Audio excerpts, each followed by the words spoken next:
Welcome to Real World Peaceful Parenting, a podcast for parents that are tired of yelling, threatening, and punishing their kids.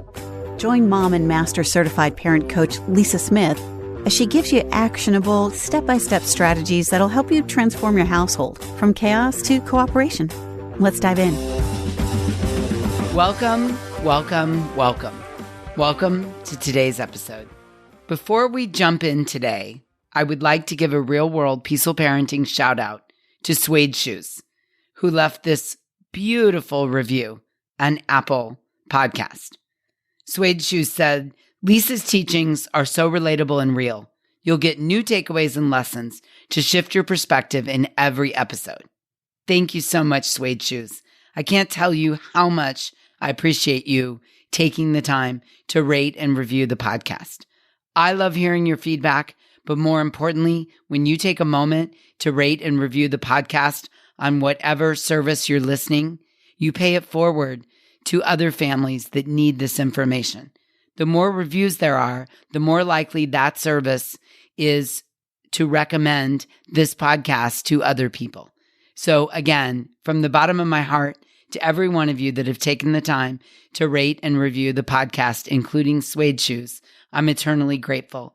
And in addition to that, you're doing good work in the world by paying it forward to other families that need to hear these messages. So well done. Thank you. And I really love you very much. Now, I'm curious. Have you been practicing the peaceful parenting tools that build connection and cooperation with your children? And while doing it, have you been pulled into conversations about your parenting practices? I hear about this a lot from you guys, a lot. Maybe you're pulled into conversations about what you should do or what you should not be doing, particularly when your child is expressing his or her needs in the form of a storm, tantrum, or meltdown. I'm talking about those conversations that quickly trigger you to be defensive about your choice to build connection and cooperation with your children instead of dominating and demanding compliance from them. If not, be forewarned, one of these conversations might be around the corner as you create deep connection and cooperation with your kids. I've spoken on a previous episode about the parenting police and how we can manage our thoughts when we get stares and nasty comments from strangers as our children express their thoughts and feelings loudly and uncomfortably, in aisle 6 of Target or in the candy aisle at the grocery store.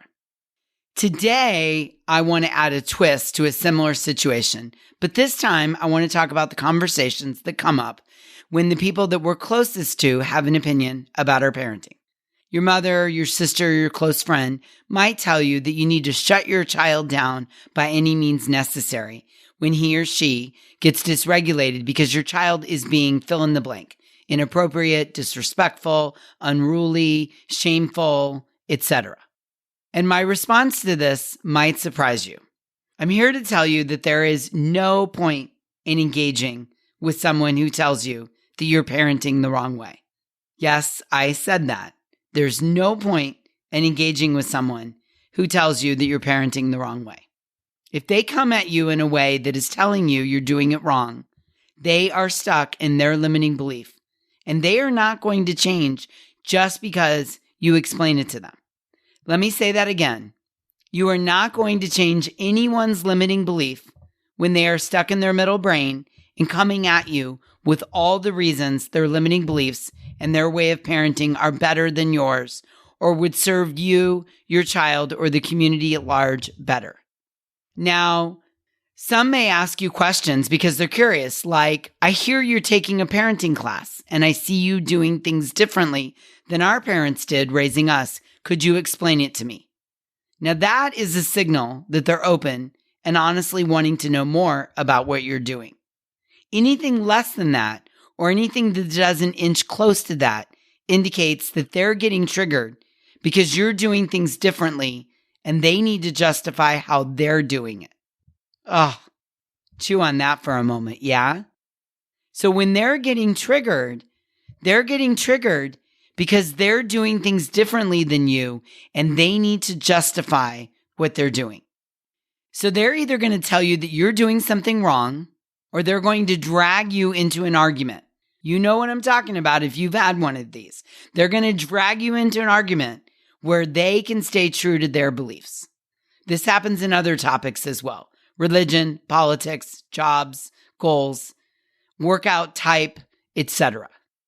And this is the distinction I would make. I would not power struggle with someone who wants to tell you you're parenting the wrong way.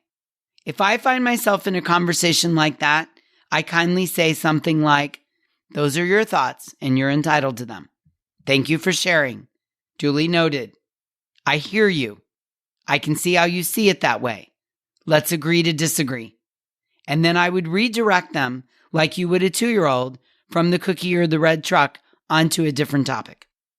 Now, I've been doing this peaceful parenting thing long enough to tell you that you are not going to change the person's mind about peaceful parenting, about allowing your children to feel and express their feelings, about the connection being more important and more valuable than compliance, about valuing the relationship over the behavior. You are not going to change their mind. You're not. It's unfortunate, but you're not. I've even seen this with couples that come to me to do one-on-one work. One person, typically the wife, will sort of drag the other person, typically the husband, to a coaching call. And what she sometimes wants to do is use the hour to try to convince the other parent about peaceful parenting or help him or her find evidence that what she is doing is correct. And it rarely works out. Conversations about trying to prove the peaceful parenting works, conversations that try to prove that connection and cooperation are the way to go, often go something like this. Let's say I say to Jennifer, one valuable tool in peaceful parenting is to always, or as much as you can, give your kids a choice. And then Bob would say to me, well, Lisa, there was this one time that I gave my kid a choice and he picked the banana instead of the apple, and then he melted down because he really wanted the apple. And this is what people do. They scan their brain for the one extreme exception to whatever is said, and then they hone in on it as their defense for remaining a dominant parent or for staying married to their belief. Let's say you say to your defensive sister, well, in my peaceful parenting work, I'm convinced that letting my kids feel their feelings works the cortisol out of their bodies and blah, blah, blah, blah, blah. You keep going. You're explaining this to your defensive sister. You're excited. You really want her to understand where you're coming from. And she says, well, I let my oldest do that one time, and he talked about his feelings for a month, nonstop the whole time, and nothing changed. Again, this is what the brain does. It looks for one extreme example when something proved something to be a mistake, and it uses that to justify not shifting to a new belief. This is the basis of cognitive dissonance. And this is what we do as humans. We all do this, particularly when we feel defensive about one of our beliefs. We look at the one time that whatever you're proposing didn't work, and then we use it to justify staying stuck in our current belief. Let me say that again. We look at the one time that whatever you're proposing didn't work, and then we use it to justify staying stuck in our current belief. This is exactly why I would not power struggle with someone about your parenting style, approach, or choices. Because all it is their thoughts about what you're doing. Their thoughts are created from their lens of what they believe. Now, let me give you a real-world example that actually happened to one of my clients. So as an example, say you and your family go visit your sister. You're staying at your sister's house with you, your co-parent, and all of your children. And your sister does not like loud noises. They trigger her deeply, and you know this. She expresses this often to as many people as she can. It's a known thing in your family. My sister doesn't like loud noises. They trigger her. Now, for your children, part of feeling their feelings is that it's noisy and messy and loud. And sometimes it goes on longer than any of us want to. But you're committed to this. You understand it's part of the process of them working through their feelings and needs. And so for your sister, she struggles with this. She struggles with the noise. Truth be told, she really can't handle it. So while your goal is to let your kids storm, your sister's goal is to get all of that dysregulation. You know, the storming, the meltdowns, the working through, the cortisol in the body. Her goal is to get all of that shut down as quickly as possible. That's the lens she looks through. Your sister's goal 1 is to shut it all down and get everything quieted down. Your goal 1, on the other hand, is to get it all out, to build cooperation and connection, because it helps your kids feel seen, heard, and valued. And when they feel connection, they're more likely to cooperate. And you know this. But if I'm operating from the place of my number 1 goal is to keep the volume down as low as possible, as often as possible, then the idea of you feeling your feelings out loud over and over and over again would probably put me into fight or flight, because I think I'm going to die.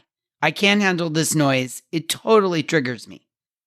And so for you and your sister, as you can see, it would be almost impossible for the two of you to have a constructive conversation about whether to let your kids yell or not, because you're each coming at it from a different lens. And unless your sister has an epiphany and she's motivated to let the noise in and to work through that and to heal, then this will not be a constructive conversation. Can you see this? I love this example. And the truth is that you and your sister are just looking through different lenses and have different goals and have different interpretations. So this is why it would not be a constructive conversation to talk about your peaceful parenting methods with your sister. For those of you that are divorced, this is why a lot of times co-parenting can be a challenge. Or if you're co-parenting with someone that you were never married to, if you're co-parenting with someone who thinks, yeah, I like what you're doing, but when the kid crosses the line, I'm justified going into dominant parenting. That could be a very triggering conversation for you as the peaceful parent to have with the co-parent who feels justified in sometimes bringing out the dominant parenting. Because to the dominant parent, the idea of letting anyone, quote, cross the line with me is completely intolerable, and I'm not going to have it. This is why sometimes it can be very, very, very hard to have a constructive conversation about co-parenting. We all approach it with a different set of lenses and beliefs. You with me? Okay. To help you manage your own thoughts when you are approached or find yourself stuck in one of these defensive conversations, consider these thoughts to stay regulated yourself. Number 1, peaceful parenting has given me access to more love and acceptance of my child. Number 2, remember that we find freedom in the way we choose to structure or frame our thoughts, in the lens we look through. It's the only place we can experience true freedom is in our thoughts, and the thoughts we choose to give energy to. Number 3, freedom is in your thoughts, not the circumstances. For example, the freedom is in your thoughts about your kids storming, not the fact that your kids are storming. Okay, and lastly, let me conclude with this. If your children are hearing these conversations you have with people who want to debate your way of parenting, you have an awesome opportunity to teach your children conflict resolution instead of confrontation. Let me say that again. If your children hear you having these conversations with your mother-in-law, your sister-in-law, your neighbor, someone at school, your co-parent, you have an awesome opportunity to teach your children conflict resolution instead of confrontation. Think about how powerful it is to teach our children that the goal is to practice accepting that other people have different thoughts, beliefs, and lenses they look through than us. We don't have to be defensive, and we don't have to fight to our death until the other person sees our side. What a beautiful opportunity to show our kids that they can have an opinion and conviction that is different from someone else's without backing down and without throwing proverbial or literal punches. In other words, we can agree to disagree and still have relationships with people who don't see the same thing we see, who don't look through our lens, who don't share the same beliefs that we have. Talk about connection. Teaching our children how to help others feel seen, heard, and valued without having to agree with our thoughts or beliefs. Oh my goodness. Can you imagine a world full of children raised this way? I sure can. And I love thinking about it. I love it, I believe in it, and I believe in you. So in closing, remember, move away from the people that want to argue their point, their lens in the conversation about peaceful parenting. And remember, you're not going to change anyone's belief when they're stuck in their thoughts, when they're coming at you with all the reasons their beliefs and their ways of parenting are better than yours.